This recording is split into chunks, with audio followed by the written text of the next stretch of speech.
Seruput kopi dulu lur, biar anget, biar rileks. Baru kita bahas topik yang makin menarik di dunia maritim hari ini. Jadi begini lur, dalam beberapa hari terakhir ada pertemuan penting banget antara TNI Angkatan Laut dan Angkatan Laut Prancis. Pertemuan level tinggi lur, istilahnya Navito Navitak, dan banyak banget poin strategis yang dibahas.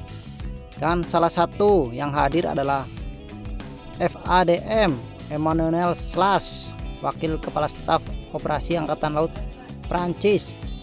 Beliau ngomong gamblang, hubungan bilateral antara kedua angkatan laut ini bukan sekedar formalitas, tapi jadi fondasi yang penting untuk menjaga perdamaian, khususnya di kawasan Indo-Pasifik yang makin panas.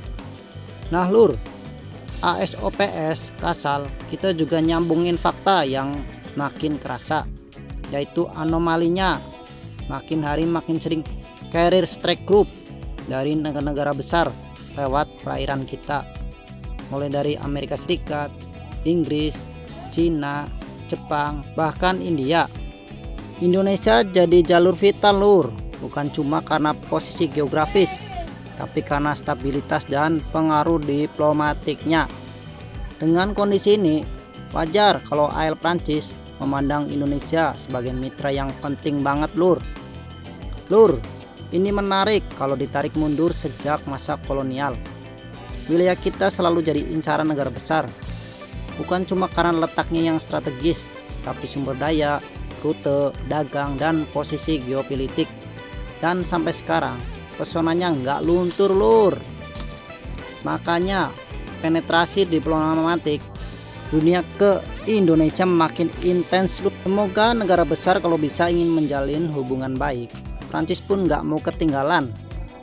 Dalam pertemuan hari kedua, delegasi Prancis dipimpin oleh FDM Nicolas Lambropoulos, Kepala Hubungan Internasional Angkatan Laut Prancis. Dari situ dibahas berbagai kesepakatan yang cukup daging lur. Kerjasama operasi dan latihan baik bilateral maupun multilateral. Ini penting untuk penyamaan prosedur, peningkatan interoperabilitas, dan persiapan skenario laut modern. Pertukaran perwira untuk pendidikan, artinya perwira kita bisa belajar dari sekolah-sekolah maritim Prancis dan sebaliknya. Kerjasama diplomasi angkatan laut, misalnya port visit, ship rider, hingga latihan skala besar seperti La Perouse. Semua ini sangat relevan dengan situasi sekarang. Dunia sudah masuk era peperangan modern, drone laut, peperangan bawah permukaan, cyber maritim sampai satelit, jadi butuh partner yang kuat lur. Selaras dengan kebijakan Laksmana TNI Dr. Muhammad Ali. Semua kesepakatan tadi lur nggak berdiri sendiri. Kebijakan Kasal kita, Laksmana TNI Dr. Muhammad Ali, memang mendorong diplomasi maritim aktif, tidak pasif menunggu, tapi menjemput peluang untuk menguatkan AL Indonesia.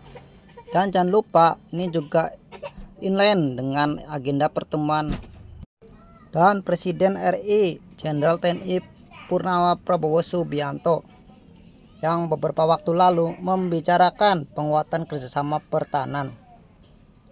Implikasinya apa untuk Indonesia lur? Pertama, TNI AL akan punya lebih banyak peluang meningkatkan kemampuan tempur dan teknologi. Kedua, Indonesia dapat akses latihan yang kualitasnya sekelas NATO. Ketiga, jalur diplomatik semakin kuat, dan itu artinya posisi tawar kita di kawasan naik. Dalam jangka panjang, kerjasama seperti ini bisa membuka jalan ke hal strategis, latihan gabungan, skenario carrier strike, kolaborasi pemantauan jalur laut, bahkan kerjasama industri galangan kapal dan teknologi rudal maritim. Kita semua tahu Prancis punya industri persenjataan yang kuat, dari frigat frame, kapal Scorpione, sampai rudal exocet.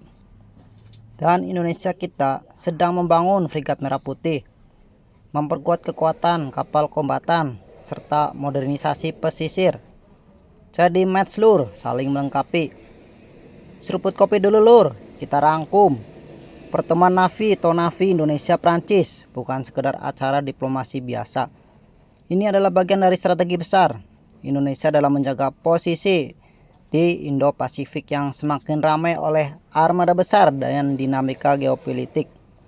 Kerjasama latihan, operasi hingga pertukaran pendidikan akan memperkuat TNI AL secara nyata dan sekaligus menegaskan bahwa Indonesia bukan sekedar penonton di kawasan tapi pemain penting yang diperhitungkan. Dan jangan lupa